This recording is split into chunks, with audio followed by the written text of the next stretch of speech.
Bueno, hay algunos. Regresaron la mayoría. Mayra, ¿estás por ahí?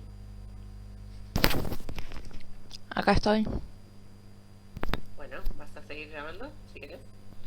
Sí. Bueno. Ok, entonces, pues, ¿están viendo la filmina? ¿Inversiones? Sí, se ve. Sí, profe. Ok. Bueno, vamos en principio con la descripción del rubro. Las inversiones son colocaciones de fondos, que pueden ser permanentes o temporarios, efectuados para obtener una renta o beneficio que no forman parte de los activos dedicados a la actividad principal y ordinaria del ente. O sea, no son parte del objetivo principal de la empresa. Si la empresa es, por ejemplo, una comercializadora de televisores, esta inversión no es ese objetivo, ¿sí? O sea, lo hacen con un objetivo diferente, ¿sí? Que es para obtener una renta o un beneficio con parte del activo que de alguna manera tienen dinero, ¿sí? Ya sea en efectivo o en cuentas bancarias, que momentáneamente, en alguno de los casos, están sin un uso, sin una asignación específica, entonces los invierten para obtener una renta o beneficio. Después vamos a ver bien esta diferencia, que hay algunas que son temporarias o transitorias, o también pueden ser permanentes o no corrientes. En realidad, no corrientes no siempre van a ser. Ahora les voy a explicar esta diferencia. No me quiero marear de entrada. En contextos inflacionarios, el objetivo de obtener un beneficio puede ser reemplazado por el de mantener el valor, ¿sí? Es decir, no tener esta pérdida por RECPAM, ¿sí? De los excedentes de fondos a pesar de la pérdida de poder adquisitivo de la moneda. O sea, cuando en principio decimos que una inversión tiene el objetivo de obtener una renta o beneficio, ¿sí?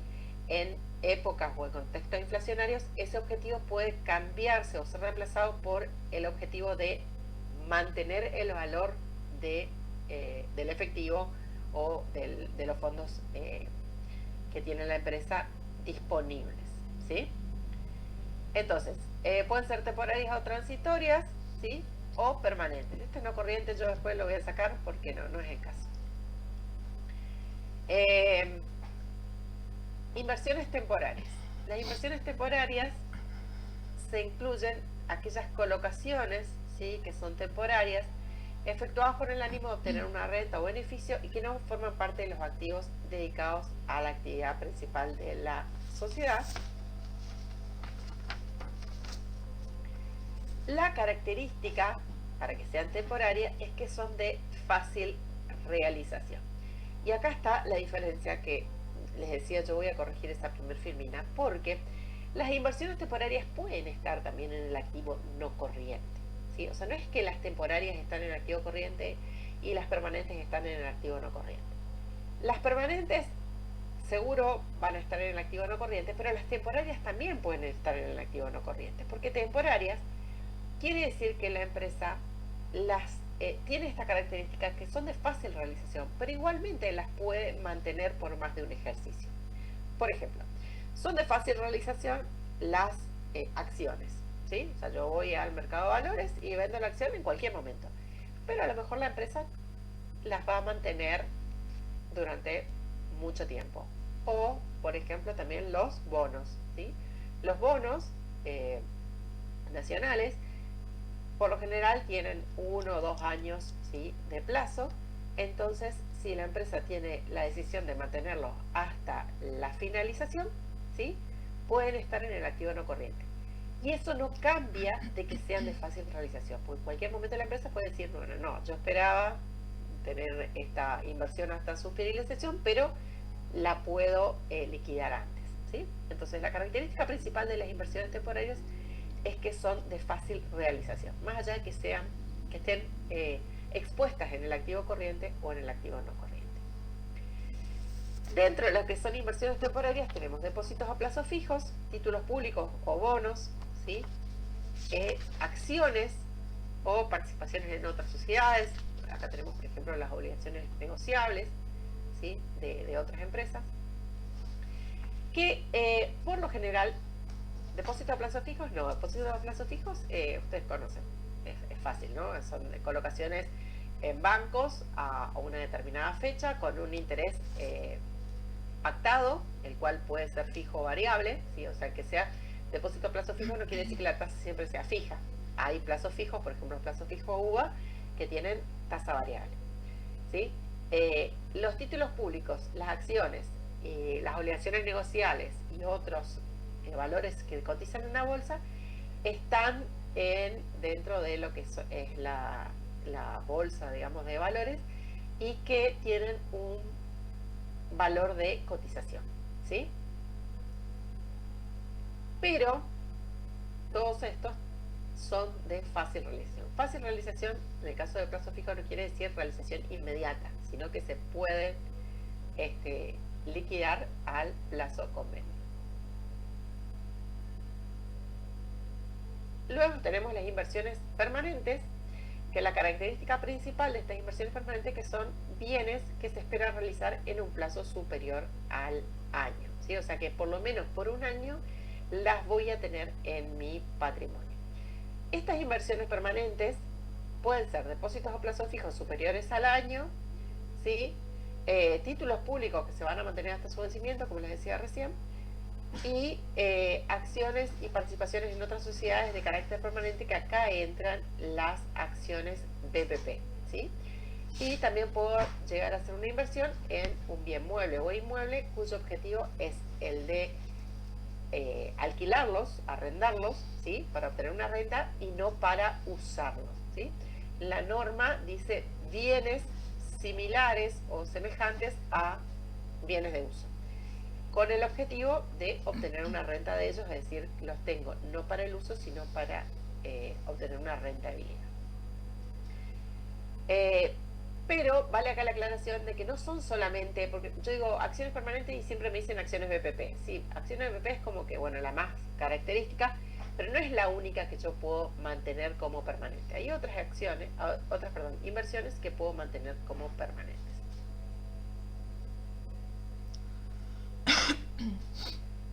Cuentas involucradas, ¿sí? Siempre dentro de las cuentas involucradas tenemos las patrimoniales y las de resultado que se asocian a estas cuentas patrimoniales. Por ejemplo, en el caso de plazo fijo, tenemos las cuentas patrimoniales, el plazo fijo y los intereses a devengar, ¿sí? Que son patrimoniales, intereses a devengar regularizadora de plazo fijo, y de resultado tenemos la cuenta de intereses por el devengamiento, diferencia de cambio, si fuera un plazo fijo, por ejemplo, en dólares o UVA, y gastos bancarios también pueden estar relacionados con el plazo fijo. En el caso de títulos públicos, la cuenta puede ser bonos, letras, ¿sí? De resultado tenemos las rentas que generan o las diferencias de cambio por las diferencias de cotización entre la compra y la venta, ¿sí? Y valores de actualizaciones en caso de existir, por ejemplo, si tienen una actualización SER o una actualización UVA, ¿sí? Que me da otro tipo de resultado. Ay, señores, esos ruidos no sé dónde aparecían. Ustedes que están cargados al PowerPoint, pero nunca los había escuchado tan de cerca.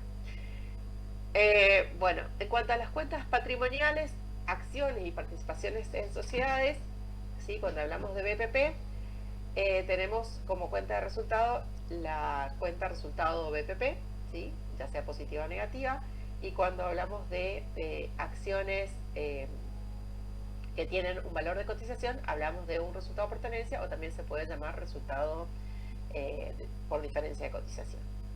En el caso de que la cuenta fuera bienes muebles o inmuebles, ¿sí? Que esté destinado a la inversión, la cuenta de resultado asociada sería la amortización. Acá cabe aclarar que los bienes muebles o inmuebles que se utilizan para invertir en ellos también se amortizan al igual que los bienes de uso, entonces también tendríamos acá como cuenta patrimonial la amortización acumulada, que no estaba en la filmina, pero bueno.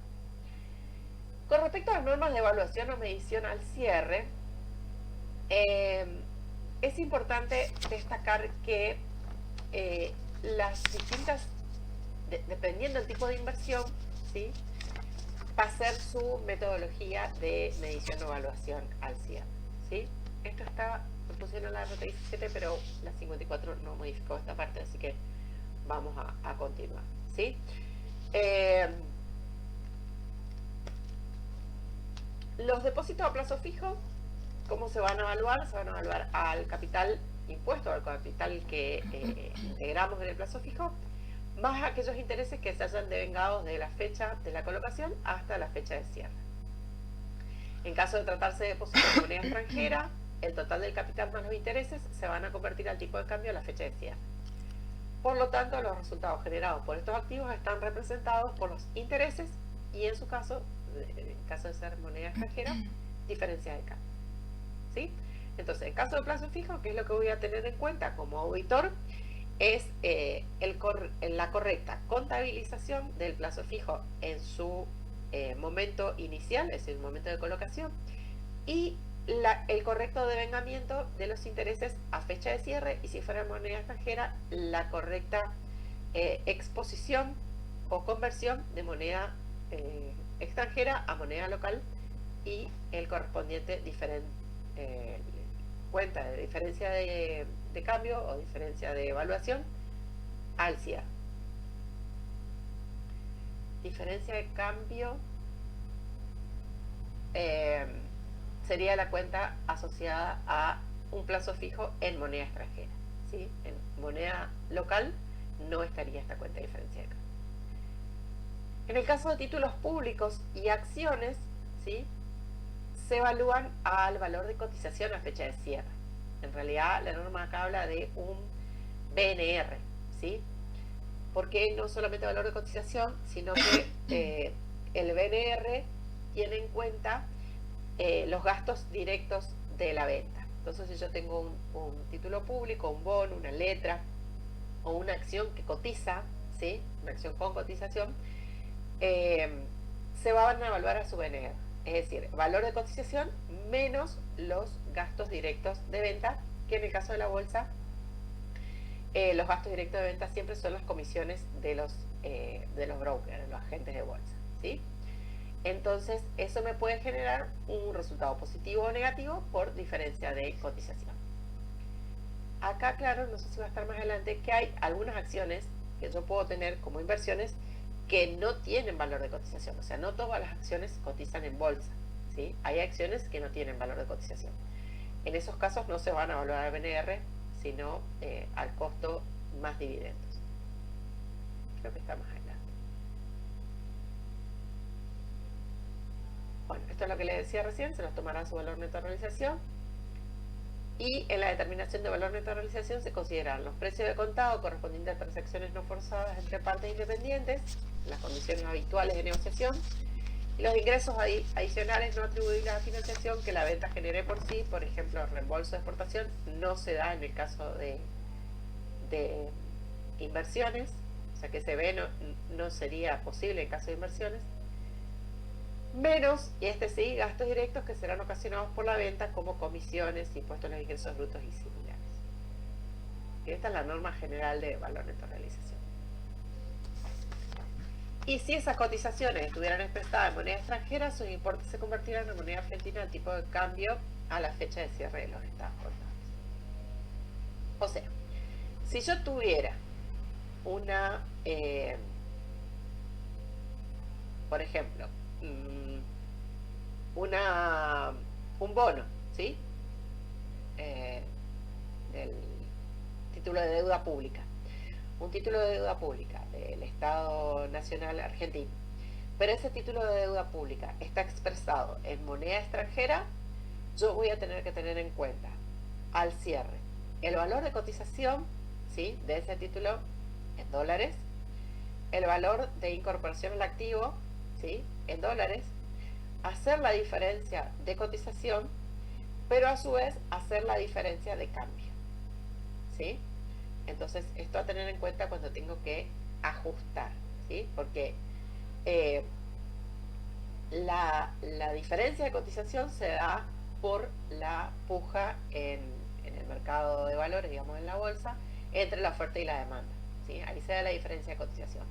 Pero la diferencia de cambio tiene que ver con el cambio o valuación o devaluación de la moneda, ¿sí? En este caso, por ejemplo, el dólar. ¿Se entiende? Entonces, bueno, ahí a tener en cuenta esas cuestiones. Lo mismo que si en un plazo fijo yo tengo un devengamiento que corresponde al interés, ¿sí? Y ese interés es en dólares, al cierre tengo la parte del devengamiento, ¿sí? Que tengo que calcular el devengamiento, y por otro lado tengo que calcular la diferencia de cambio. Así que atento ahí a ese tema, que ahora después lo vamos a ver en la práctica. Bueno, inversiones en bienes de fácil realización o comercialización, ¿sí? Siempre tenemos que tener esta comparación con el valor recuperable, como todos los activos. El valor recuperable es el límite, ¿sí? Nunca pueden superar su valor recuperable, en el caso de las inversiones tampoco, ¿sí?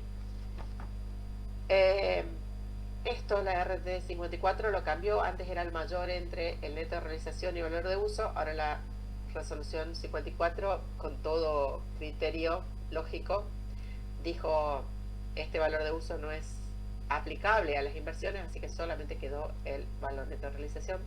Próximamente les voy a borrar esta segunda parte. O sea que no solo se evalúa el valor neto de realización, sino que también el valor neto de realización es su límite. Es medio obvio. Bueno, la frecuencia de las comparaciones. Las comparaciones entre las mediciones contables primarias, es decir, el momento de la incorporación al activo y su correspondiente valor recuperable, debe hacerse cada vez que se preparen el estado contable, es decir, al cierre de cada estado contable. En el caso de participaciones permanentes en otras sociedades, valuadas a valor patrimonial proporcional, la comparación con el valor recuperable solo se requerirá cuando exista algún indicio que indique que el importe de los activos podrían exceder su valor recuperable. Acá en el caso de acciones BPP hay otra cuestión totalmente diferente, porque acciones BPP no se evalúan al BNR, como si se evalúan las acciones con cotización.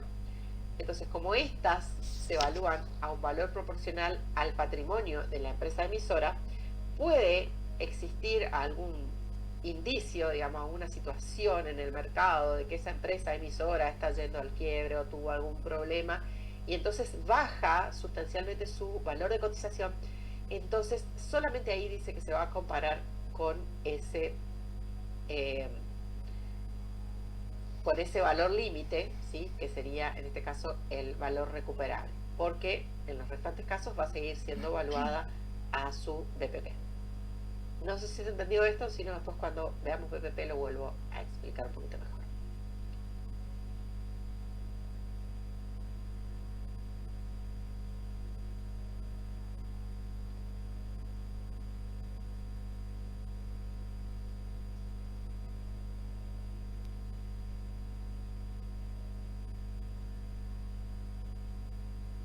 Bueno,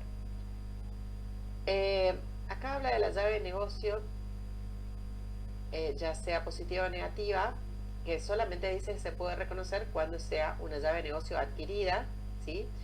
Que esto tiene que ver con adquirir un fondo de comercio, ¿sí? En marcha, de una empresa en marcha, en la cual yo puedo estar adquiriendo esa llave de negocio como un activo intangible, ¿sí? La otra...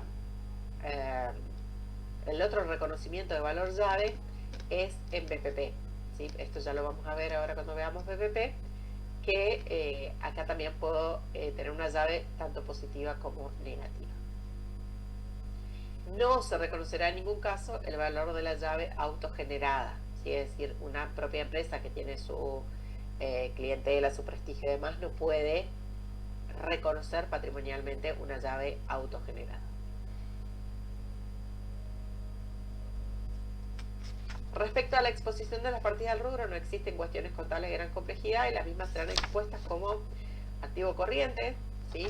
En la mayoría de los casos de inversiones transitorias, le dije, puede haber inversiones de fácil realización que se pueden exponer en el activo no corriente, y se deberá tener en cuenta la identificación y exposición de las restricciones sobre la disponibilidad de los mismos en caso de existir, ¿sí?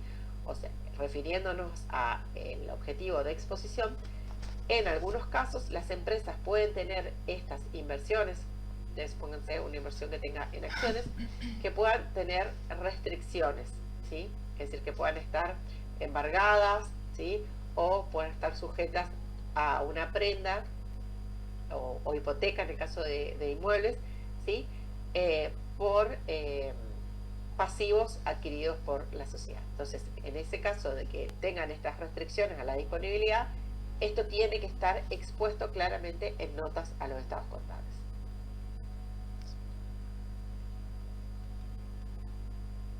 Bueno, esto paso rapidito.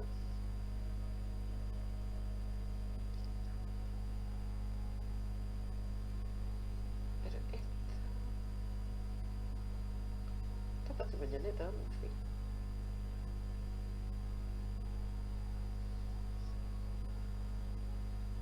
No sé por qué esto está acá, esto es patrimonio neto. No sé si...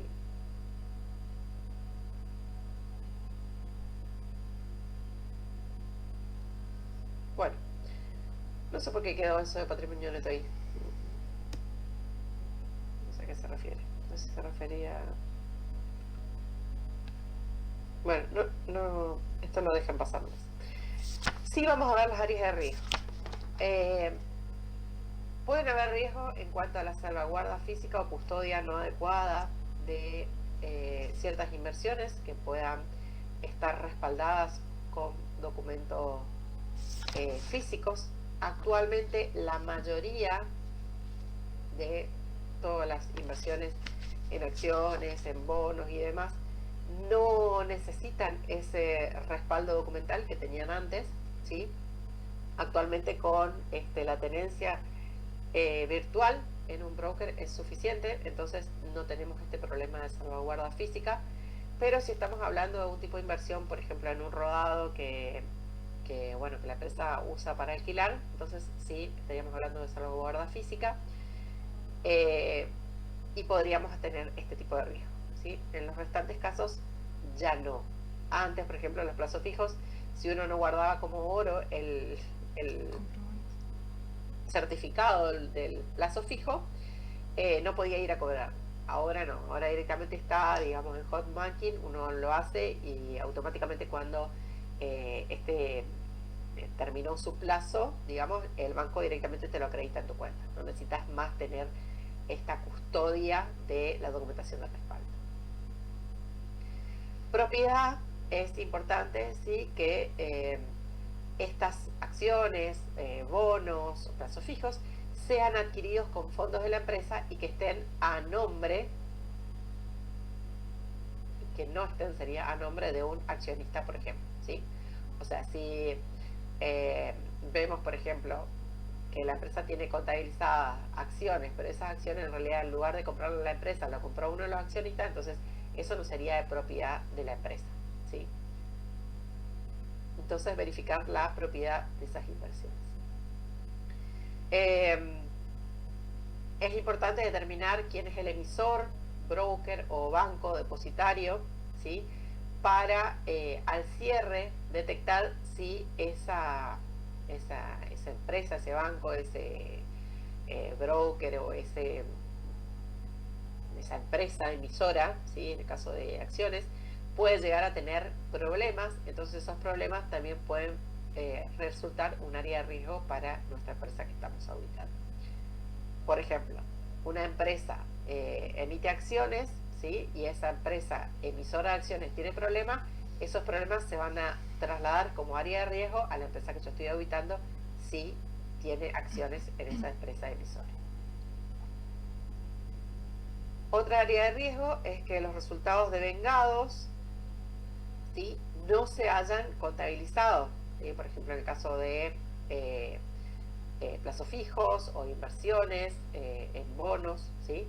Que no estén correctamente vengados los intereses o que no estén correctamente evaluados, ¿sí? A su costo, a su NR al cierre. Otra área de riesgo es la no existencia al cierre de la inversión, ¿sí? Especialmente en casos de aquellas inversiones de fácil negociación o realización.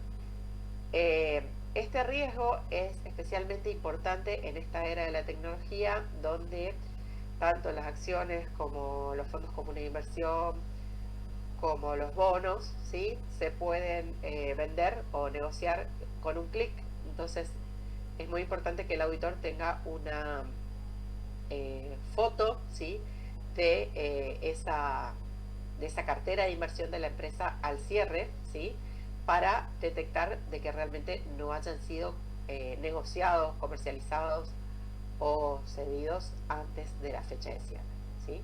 No sé si se entiende esto último que dije.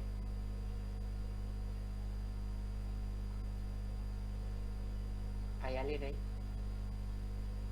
Sí, profe. Sí, profe. ¿Se entiende la importancia de esta última parte?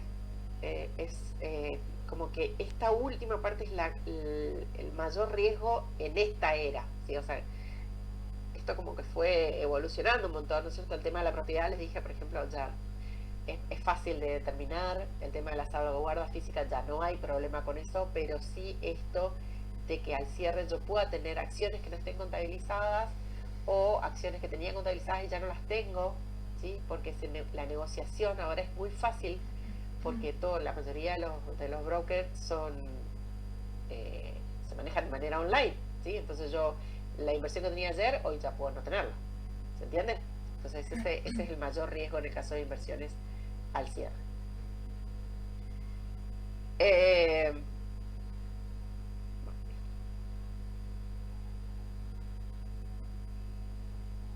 Bueno, y después tenemos lo que es, falta un título acá, pero esto es para comenzar a hablar de BPP, acciones BPP, ¿sí? Para el caso de acciones BPP, hay características, digamos, que tienen que tener estas inversiones para que yo pueda evaluar estas acciones a su valor patrimonial proporcional. Dice la norma que para que esas acciones se puedan valorar al BPP, tienen que tener o influencia significativa, control o control conjunto. Entonces acá vamos a definir qué es influencia significativa. Influencia significativa es el poder de intervenir en las decisiones de políticas operativas y financieras de una empresa sin llegar a controlarlas, es decir, sin que sea control. Se presume que una empresa inversora ejerce influencia significativa si posee directamente o a través de sus controladas el 20% o más de los derechos de voto de la empresa emisora, salvo que la empresa inversora pueda demostrar claramente la inexistencia de tal influencia, ¿sí? O sea, en principio, si tiene 20% más del 20%, se supone que tiene influencia significativa, pero todavía la empresa, que en este caso sería la inversora, sería la empresa que nosotros estamos auditando, puede demostrar, decir, no, por más que tengo el 20%, no tengo ningún tipo de influencia significativa en la empresa y por lo tanto lo voy a seguir evaluando al costo o al valor de cotización. A la inversa, se presume que la empresa inversora no ejerce influencia significativa si posee directa o indirectamente a través de sus controladas menos del 20% de los derechos de voto de la empresa emisora, salvo que la empresa inversora pueda demostrar la existencia de dicha influencia.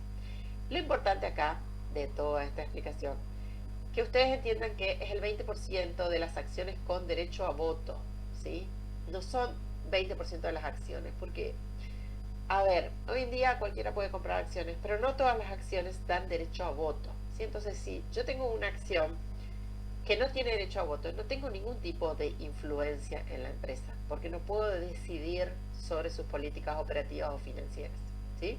Tengo simplemente acciones porque voy a recibir dividendos o porque estoy especulando, digamos, con la diferencia de cotización. Si no tiene derecho a voto, no tiene nada que ver con BPP, ¿sí? Esa es la aclaración acá. El control por parte de otro inversor no impide necesariamente que un determinado inversor pueda ejercer influencia significativa. Esta última parte quiere decir que si hay otra empresa que tiene control, o sea, la empresa que estoy auditando, igualmente puede tener influencia significativa. O sea, puede haber más de una empresa que tenga influencia significativa, aunque una empresa tenga control.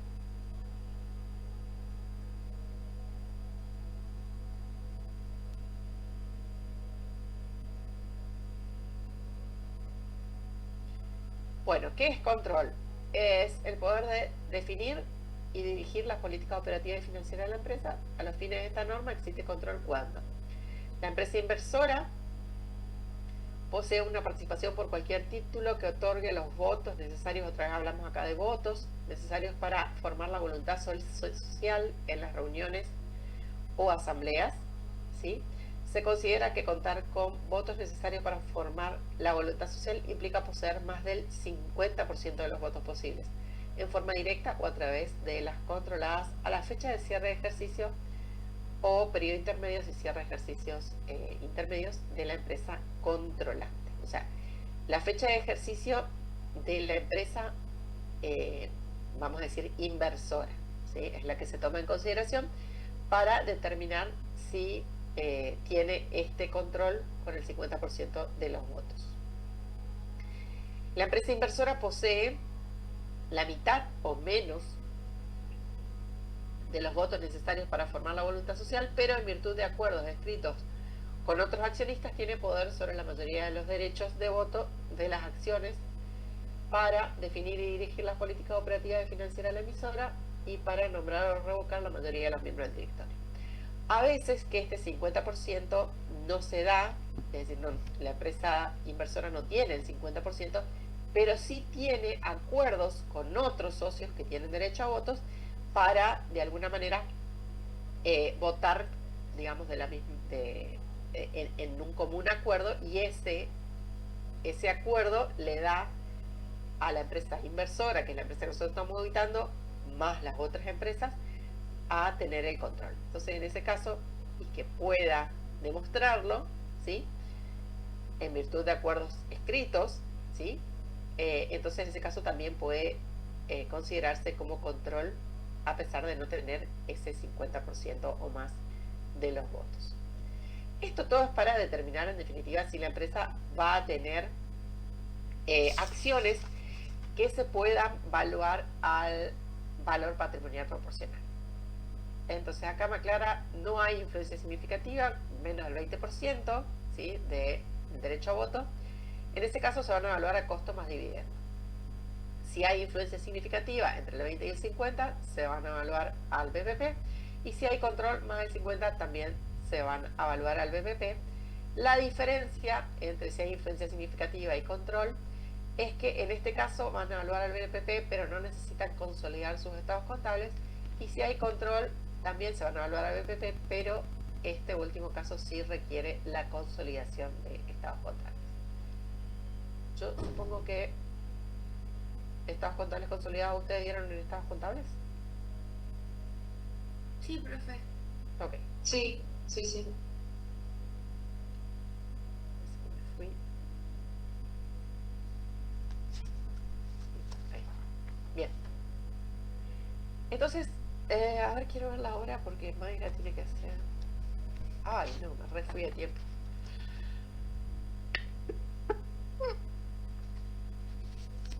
Bueno, voy a dejar acá y le voy a dar la última parte de la hora a Mayra, que había preparado un práctico de inversiones. Entonces, combinamos un poquito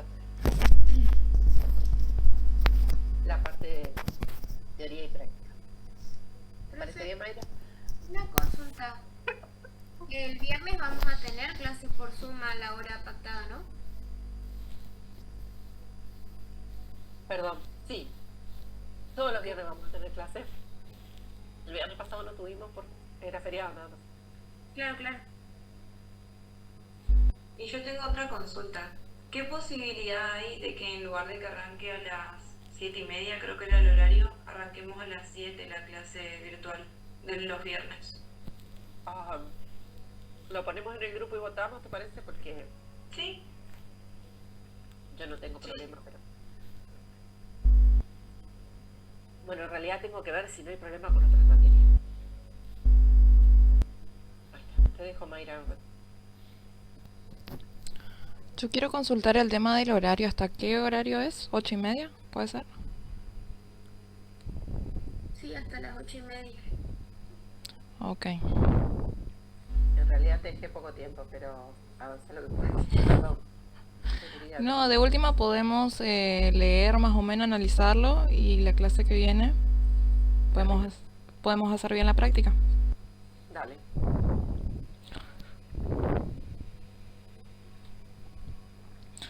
Bueno, vamos a ver el práctico número 22, que es este. Bien, dice, como información, la empresa Cerritos S.A. cerró su ejercicio económico número 30 el 31 de diciembre de 2018. Lo ha contratado usted a efectos de auditar el rubro inversiones, brindando la siguiente información. Ahí tenemos las cuentas que componen el rubro inversiones con sus respectivos saldos. Al lado de cada saldo nos tira una llamadita con una numeración que más adelante nos especifica. Vamos con el primero, que dice títulos privados por un saldo de 100.000, y la llamadita dice: el saldo de la cuenta títulos privados se compone de la siguiente manera. El 15 de noviembre de 2018 compra acciones de Alpargatas S.A. por 40.000, que incluyen 1.000 de gastos de adquisición. El número de acciones adquiridas fue de 400. Después tenemos el 10 de septiembre del 2018, compra acciones a Celulosas Argentinas S.A. por 60.000, que incluyen la suma de 10.000 de gastos de adquisición. El total de acciones fue de 100. Lo primero que tenemos que ver acá es que acá me dice, por ejemplo, que incluyen 1.000. Por un lado tenemos 40.000 más 60.000, es el total del saldo que tenemos acá arriba como información. Como auditores nosotros tenemos que ver primeramente si fueron incorporados por un valor correcto. ¿Y qué dice la norma? Que estos activos tienen que ser incorporados a su rubro, activando los gastos necesarios, ¿sí?, a la cuenta involucrada. Es decir, que estos 40 ya incluyen estos gastos necesarios, están sumados, entonces decimos como auditores que están bien, así a simple vista. Eso por un lado. Pero ¿qué pasa? Como bien dijimos acá, estos son compras. O sea, su valor es el valor de incorporación. Esto a fecha de cierre no puede quedar así. ¿Por qué? Por eso más abajo me tira acá el valor de mercado de los títulos públicos. Ahí está mal, serían privados. Al 31 de diciembre, al cierre, me dice Alpargatas vale 80 cada acción. Celulosas 800 cada acción. Después me dice el 31 del 12 de 2017, que fue el ejercicio anterior, 85 por acción, y en celulosas acá me dice sin datos. ¿Qué valor tengo que tomar acá? El del cierre.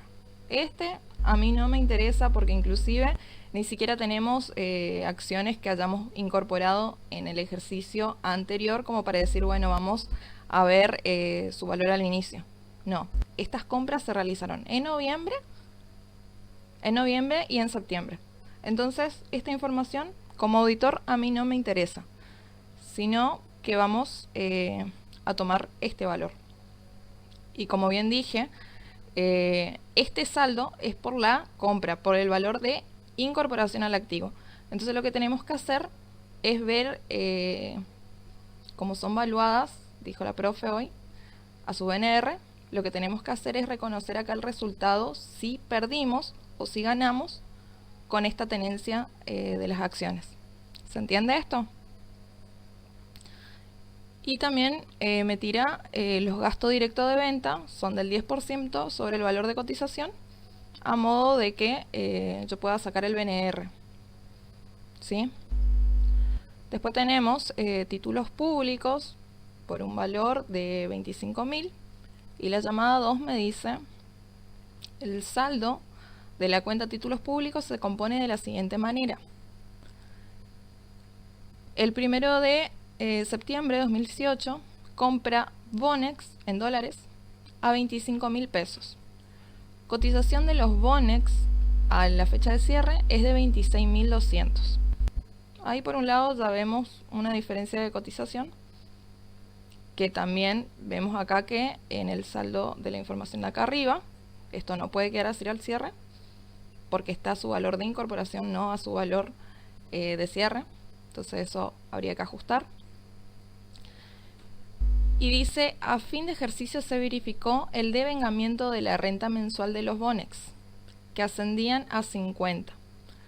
Dicho devengamiento no se encontraba contabilizado de la renta al cierre y el último vencimiento del cupón fue en el mes de agosto de 2018. En el momento de la compra fue adquirida sin renta devengada. Los cupones de renta son pagados semestralmente. Bueno, acá nos tira todos los datos como para que podamos calcular. Dice que la empresa no contabilizó los intereses, que vimos en la teoría que es un área de riesgo, ¿no? Esto tiene que devengarse de manera correcta. Así que ahí están los datos como para que hagamos en el práctico y calculemos. Y por otro lado también tener en cuenta esto que dijo la profe. Esto, por ejemplo, devenga una renta en dólares, por lo cual también vamos a tener una diferencia de cambio, y esto tiene que estar valuado a la moneda a fecha de cierre. El tercero corresponde plazo fijo, y creo que llegamos a la hora.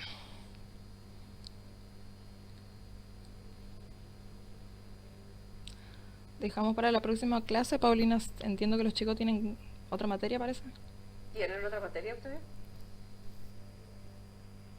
No terminamos de leer.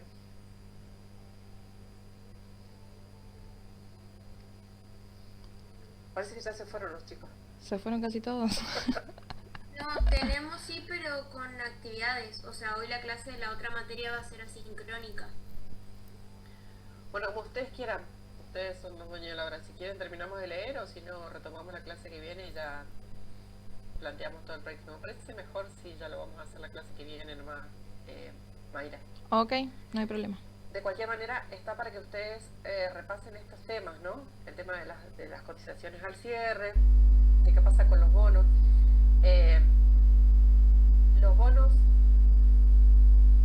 a ver si ustedes entienden o saben este tema de la renta que devengan los bonos, es el porcentaje de interés que devengan en cada periodo, y cupón se le dice a ese devengamiento. La renta que devenga. La renta que devenga los títulos. Claro, la renta que devenga. Lo que pasa es que antiguamente, como este práctico un poco viejito, ese cupón era físicamente un pedacito del título público. Ustedes se ríen porque ahora es tan distinto, pero antes el cupón era así chiquitito, un cuadradito así chiquitito, y estaba adherido. Entonces, cuando uno iba a cobrar, cortaba ese pedacito y iba a cobrar ese interés. Re loco me parece ahora eso. Pero bueno, al devengar, digamos, esos intereses, es como que ese cupón está disponible ya para el cobro, ¿no? Y bueno, repasar esos conceptos para después entender un poco el práctico, ¿no? Y por otro lado, yo quiero bajar acá, pero las otras situaciones que tienen de inversión, vean un poquito lo que vimos en la teoría, y entonces en la clase que viene abarcamos bien el práctico. ¿Sí? Ok, profe. Sí, profe. ¿El Power sí está subido al aula, profe? Sí, está todo en el aula. Gracias. El práctico también. Lo único que no estaba en el aula es el EN de cambio, que lo incorporé, digamos, ahora. Que le pasé tanto el enunciado en el WhatsApp y el Excel que les pasé acá en el chat. Perfecto. Gracias, profe. ¿Otra duda o consulta?